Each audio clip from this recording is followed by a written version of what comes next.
Welcome to the deep dive. Today, we're venturing into waters that are anything but calm. You might picture cruise ships as these, havens of relaxation and endless fun. Absolutely. Floating resorts, basically. Yeah, exactly. But the sources we're diving into today reveal a much darker, far more unsettling side of life at sea. We're going to share 3 truly gripping accounts. Stories that highlight just how vulnerable you can be, even when you're surrounded by hundreds of people. And what's truly fascinating here, I think, is how these incidents, which seem isolated, each one chilling on its own, they kind of weave together. They paint this picture of unexpected menace. Right. Turning what should be, a dream vacation into a total nightmare, shattering that sense of safety. And they leave these lasting imprints that honestly defy easy explanation. That's a great way to put it. So, okay, let's unpack this. Get ready to hear accounts that might make you rethink your next holiday booking. We're definitely not diving into calm waters today, more like the dark undertows of real-life cruise ship horrors. Okay, so our first story. It takes us to the Mediterranean. This was a celebrity cruise line trip to Greece back in 2018. We meet Shelby. She's an Italian woman, late 30s, and she was still deeply grieving her husband, Antonio.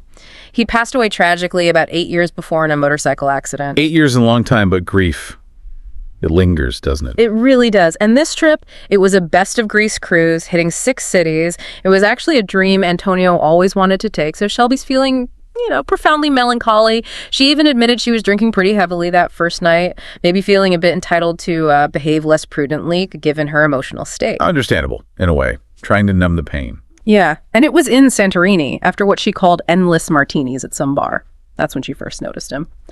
Across the room, a man looked maybe in his 40s, long, straight brown hair, kind of unkempt beard, not necessarily bad looking, she said, but his stare. It was incredibly unsettling. How so? Like aggressive? Not aggressive, not seductive or charming either. She described it as if he was trying to sear a hole in my face with his eyes. Just intense. Wow, that's creepy. Right. The unease was immediate, profound. She quickly finished her drink, hurried back to the dock. By that night, she mostly pushed it out of her mind. But that feeling, that stare, especially when you're already vulnerable, how does that initial unease even work? Well, it's deeply disorienting, isn't it? Our brains are hardwired to detect threats, and an unblinking, intense stare like that often triggers an immediate fight or flight response, even before we consciously process why we feel unsafe. It bypasses logic, goes straight to that primal sense of being, preyed upon. For Shelby, already fragile emotionally, that feeling of being visually assaulted, it would have been amplified, made her feel even more exposed, That makes perfect sense. And yeah, the memory definitely came back violently. The next city was Ephesus. Things went okay there, maybe helped by more drinking, as she put it. Then came Mykonos. Near the end of the day, she's sitting alone at an outdoor bar and she sees him again. Oh no, the same guy. Unmistakable. Same man from Santorini, standing against a light fixture, arms crossed, wearing the exact same outfit. Her palms get clammy. This wave of discomfort just washes over her. Was she being stalked? That must have been terrifying. Totally. She tried to avoid looking his way, but then she glances back up. He's gone. Yes, vanished. Yeah. Which wasn't a relief. It made her even more anxious. She frantically looks around, finds a couple to walk back to the boat with. That night, no rest. She scours the entire ship, desperately hoping but also fearing she would find him. But nothing. He was nowhere. In the next port, Volos, she even waited at the gangway watching every single person get off. No sign of him. And then Thessaloniki, the last city.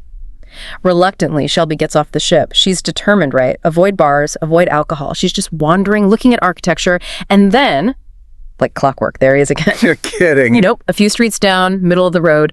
But this time, something shifts. Instead of fear, this huge rush of adrenaline kicks in. Confidence. She actually yells out to him, starts walking towards him. Bold move. What did he do? His reaction was bizarre. He just turned and ran. Shelby chased him, but he rounded a corner and just seemed to evaporate out of existence, she said. Evaporated. Her words. She couldn't sleep that night. I mean, the repeated appearances, inexplicable, right? And then vanishing like that. How does that mess with your grasp on reality? Well, what Shelby's story really highlights is the specific terror of the inexplicable. You see, unlike a threat you can understand, when reality itself seems to bend, to defy logic, Yeah. the psychological impact is just magnified massively. Yeah. It's not just about what might happen to you physically. It's the erosion of your basic belief in a logical world. that kind of unresolved mystery. It leaves a deeper scar, I think, maybe even more insidious than a physical attack. Okay. Because your very sanity feels questioned. Right, start doubting yourself. Exactly. And the Vanishing Act especially pushes the whole experience into the realm of the surreal. And believe me, it only gets stranger. Back home, this feeling just wouldn't let go.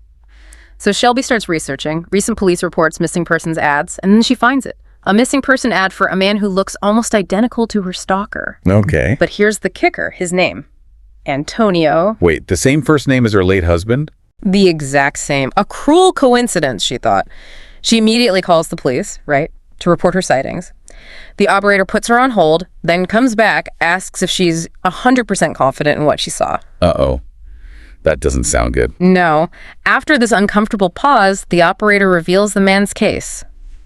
It was closed. Over a month ago, he'd been found dead. A boating accident off Parga, Greece. Found dead. Before she even saw him. Well, here's the most sinister detail. His confirmed date of death. It was the exact month and day her husband Antonio had passed away, just 2 years later. That can't be right. Shelby just hung up the phone, shivering, questioning her sanity. I mean, that detail alone, the exact date of death, it's almost too much, isn't it? It certainly is. And it raised that really important question. Yeah. When does coincidence stop being just coincidence? Our minds, they're pattern recognition machines. We look for connections, even when they might not be real. But in Shelby's case, the details are so deeply personal, so intrinsically linked to her grief. The name, the specific date, the location, it just blurs the lines between what's tangible and what's unexplained. Her brain is desperately trying to make sense of something fundamentally senseless. And that struggle, it can be agonizing. It forces you to confront the possibility that there are maybe forces at play beyond rational explanation. Then another realization hits her. The only city she hadn't seen him in.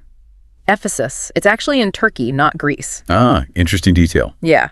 She says she's not a believer in the paranormal, but she just couldn't find any rational conclusion for these sightings. And the chilling saga wasn't quite over. Her niece, Maria, got married in Athens the next summer. Shelby had to go back to Greece.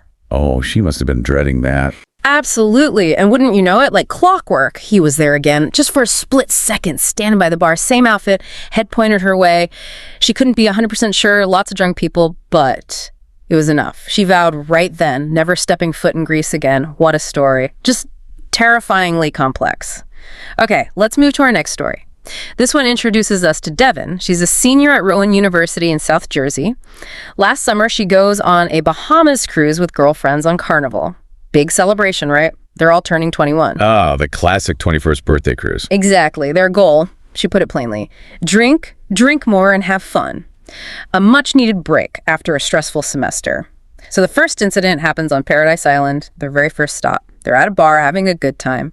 Devin takes a few selfies with her friend, puts her phone down briefly on the bar to grab her drink. Then, in the chaos, her friend calls another friend over. They both dart off. Devin, trying to be helpful, picks up her friend's abandoned drink. And leaves her phone behind. Yeah, I've done that. That sinking feeling. Totally. It wasn't long after getting back to the boat that the frantic search began. She felt like such an idiot. But then, a surprising discovery. She uses her laptop, tracks her phone's location, and relief. It's not on the island, it's showing up somewhere on the boat. Oh, okay. So someone maybe picked it up. Good Samaritan. That's what she thought. Rushed to lost and found, but nope, they had no record of it. So that initial relief, it just turns instantly to deep anxiety. Why would someone take her phone but not turn it in? Yeah, that's weird. Gets weirder. The next day, just out of curiosity, she checks the location again. To her shock, the blue dot is showing up almost right on top of her. She's at the very front of the boat. Wait, like right there. Practically. She tells her friends they seem shocked, except one friend, Taylor, who kind of looked like she was trying not to laugh. Suspicious. Very. A few hours later, they're at the arcade, way at the back of the boat. Devin checks again. Phone's location. Once more, basically on top of her. Whoever had her phone was following her around the boat. Okay, that's gone from weird to downright creepy. She was furious. Confronted Taylor, convinced it was her playing some sick prank. Taylor denied it, smirking the whole time. Devin just burst into tears, spent the rest of the day locked in her room, refusing to talk to Taylor. That real-time tracking, it must have been utterly terrifying. A modern twist on stalking, right? Absolutely. It's fascinating in a dark way. Our devices, they're like extensions of ourselves now, aren't they? So that violation of privacy feels incredibly intimate. It's not just about a stolen object, like a wallet. Yeah. It's about your personal space being compromised, this sense of constant surveillance. Yeah. That little glue dot moving with you, showing someone is physically near. It transforms a fun vacation into something deeply unsettling. It's a profound breach of trust and safety, especially in a place where you expect to be carefree. Definitely. The next 2 days passed, Devin mostly keeping away from Taylor. But then, back in her room one night, she notices something odd. An envelope slipped under her door. Handwritten letter from someone calling himself Bart Vinsky. He claims he found her phone unlocked, went through it, saw her pictures, found her attractive, and wanted to confess his love. Oh, that's disgusting. Utterly. The letter was short, but Devin felt sick. This creep had full access to her phone pictures, contacts, and knew exactly which room she was in. She reported it to cruise security, but she said they were pretty useless. The cruise ended, no more contact from Bart. You desperately hoped the story ended right there, but it didn't. There's more. Yeah. 2 weeks later, her dad drove her home from college. She's up late watching TV. On a whim, she decides to check her phone's location one last time. She stares at the screen. The little blue dot shows up right on top of my house. What, at her home? Right on top of her house. Her blood ran cold. She screamed, woke up her whole family. Her dad bursts in, figures out what's happening, grabs his hunting rifle, and sprints outside barefoot. Devin's right behind him. Her dad fires a warning shot into the air, screams, and just then, some guy jumps their side gate and sprints down the street. Oh my God, he was actually there. He was there. Her dad hesitated, decided not to chase him. I mean, the sheer audacity to follow someone home like that. What does it take? That right there, that's where the true terror lies, isn't it? It's such a stark reminder of how much personal info we unknowingly put out there and how easily it can be weaponized. Seriously. The jump from a digital intrusion, looking through a phone, to a physical threat right at your home. It highlights this modern vulnerability we often just, ignore. This guy's boldness. It suggests a deep sense of entitlement, a total lack of empathy, escalating from just looking to a direct physical threat. It really raises critical questions about our digital footprint, the dangers that can follow us home even after we've left what seemed like a contained space, like a cruise ship. And the scene in the backyard, just horrific. One of her dad's ladders leaned up against the side of the house, directly under their bedroom window. And even worse, the little wooden latch above the window was almost completely cut through. He was trying to break in. Just minutes away, potentially. If she hadn't checked her phone, if she'd gone to sleep, she might not have been alive to tell the story. Being that close to such a violation, how does that impact someone long term? The psychological impact of a near miss like that, a physical violation almost happening in your most private space, your bedroom, it's immense. It can shatter your fundamental sense of security in your own home, which should be your sanctuary. Yeah, totally. Devin's trouble sleeping.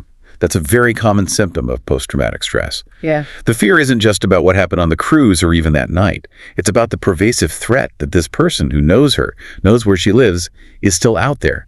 It creates this constant vigilance that just becomes exhausting. And she still has trouble sleeping. Knowing some creep has her info, pictures, contacts, address. The phone's deactivated, sure, but who knows what data he managed to pull off at first? It's unsettling for all of us, really. Okay, our third and final story. This one comes from a woman, mid-20s, cheerful, a bartender.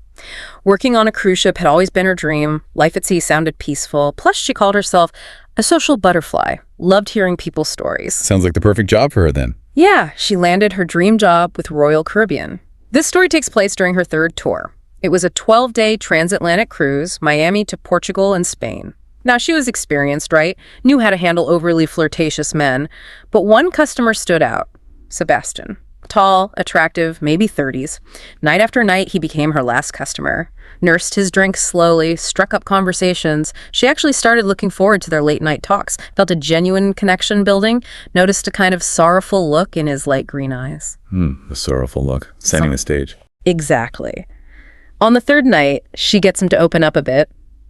Reluctantly, he tells her this downright depressing story. Troubled marriage. His wife, Sasha, apparently having an affair with his best friend, Charles. He boarded the cruise alone, hoping the sea would help him forget his pain. The classic sympathy play. Textbook. The bartender kept filling his glass, feeling really sympathetic. This narrative of personal pain. It does sound like a classic con, doesn't it? Building that bond. Oh, absolutely. It's particularly compelling, the calculated nature of it. The predator builds trust, not just with charm, but by exploiting empathy. Crafting this vulnerable story of suffering to disarm the victim makes him feel special, trusted, even feel pity. Right. This isn't some random act of opportunity. It feels like a meticulously planned long con, preying on professional boundaries and, well, a bartender's natural tendency to be a good listener. So, the night before they're due to dock, Sebastian expresses his gratitude. "You've made this trip bearable," he tells her. He insists on buying her a drink, and even more unusually insists on pouring it himself. Said it was polite and fair. Red flag right there. Insisting on pouring it himself. Big time. Normally she'd pour her own, obviously. But his insistence, combined with his whole vulnerable act, it persuaded her. She led him behind the bar. A decision, she says, might have changed my life. Oh, no. He mixes the drink, hands steady, hands it to her with this sad smile. Drink tasted fine, she said, but within minutes, this heavy, drowsy feeling clouds her senses. She tried to grab the bar for support, but everything just went black. That insistence on pouring it himself. It feels so premeditated. It's precisely that premeditation that makes it so chilling. Insisting on pouring the drink, it's not about politeness, is it? It's about control. Complete control. He created a situation where he could administer the sedative directly, eliminated any chance of her realizing or resisting, and blurring those professional boundaries, letting him behind the bar. That was the final step in his manipulation. Created an environment where she felt comfortable enough to let her guard down completely. It just shows how vulnerability can be exploited, even in professional settings, if these personal narratives are employed skillfully enough. So she wakes up, she's in her own room, but it's in total disarray, like a tornado hit it. Panic surges as she realizes she's tied to her bed. And there's a towel shoved down her throat. Oh my God. But then this wave of immense relief washes over her. She realized her clothes were intact. She hadn't been sexually assaulted. An hour later, room service found her, freed her. She was just angry, furious at herself for falling for his charm. Her jewelry, phone, personal belongings, her suitcase all gone. The safe was wide open, empty. So it was a robbery, a very elaborate, cruel robbery. Exactly. Cruise security apparently made a huge deal about it, but quietly. Reviewed footage discovered Sebastian got off early in Ponta Delgada, never came back. They urged her to keep quiet, offered substantial compensation, promised they'd find him. Keep quiet, that's problematic. Very. Weeks later, they contact her. International jurisdiction nightmare trying to involve U.S. police. Portugal conducted a search, but Sebastian was long gone. Eventually, the U.S. launched a full investigation. The IDs Sebastian used, passport, name, address, all real, but he left no trace. Landlord said he moved a month prior, left nothing. Phone disconnected, no criminal history, not even a parking ticket. Previous jobs, same story. Just vanished, leaving nothing behind. She was furious at the lack of progress. Chasing a ghost, basically, right? It truly is. And this highlights the huge challenges of international crime and how sophisticated some criminals are. These aren't just opportunists. They operate with extreme precision, using real but maybe disposable identities, planning their exits carefully. Yeah. And the jurisdictional mess means police are often hampered by borders, different legal systems. It lets someone like Sebastian just slip through the cracks like a phantom. Victims are left not just with the trauma, but the deep frustration of a system unable to provide closure. You'd think it ended there, but no. About a month later, she gets a blank envelope at her apartment. Inside, a single photograph. A candid shot of her walking to her car after grocery shopping. He's stalking her now, after robbing her. A week later, another envelope. Candid shot of her shopping at the mall. The pictures kept coming. Each picture felt like a taunt, she said. A reminder that he was still out there watching me. The terror she lived with was immense, afraid to leave her house. After the sixth envelope, she went to the police. Again, pretty unhelpful, just took a record. Then, one night, knocks echoed against my bedroom window. Oh, chilling. She knew it was him. Those knocks after the photos, that's the ultimate violation, isn't it? Psychological torment. Absolutely. The photos were psychological torture, constant surveillance. But the knocks at the window, that elevates it to a direct physical threat against her sanctuary, her home. Yeah. This isn't just about the theft anymore. It's about power, control. It's re-traumatization, designed to keep her in this perpetual state of fear, eroding her freedom, her autonomy. That dream of working on a cruise ship, utterly shattered. Her sense of safety, irrevocably broken. It just highlights how fast a lifelong dream can turn into an absolute nightmare, leaving this profound, lasting scar. She'd had enough, moved apartments immediately, no forwarding address, changed all her contact details, upped her security. Thankfully, it's been 3 months she hasn't heard from him again. But she lives in constant fear of jinxing herself. Her best guess. He unlocked her phone while she was passed out, got all her information. So, what does this all mean? These stories, they're just a stark reminder, aren't they? Even in places designed for fun and escape, real horrors can lurk just beneath the surface. Shatters that illusion of safety we often rely on. Indeed, they really compel us to think about not just the physical vulnerabilities in unfamiliar places, but also the profound psychological toll these unexpected, terrifying events take. It emphasizes, I think, the importance of vigilance, even when we least expect danger, and how easily our sense of security can just be undermined by the most unexpected encounters. It really makes you wonder, doesn't it? What other chilling tales are out there, hidden in plain sight on what seem like the most idyllic journeys? Well, thank you for joining us on this deep dive into the unsettling side of cruise ship life. If you found these stories as gripping and frankly terrifying as we did, please make sure to like this video, share it with someone who might find it equally unsettling, and please subscribe to our channel, Horror Docs, for more chilling true stories. We'll be back soon with another deep dive into the unexpected depths of human experience.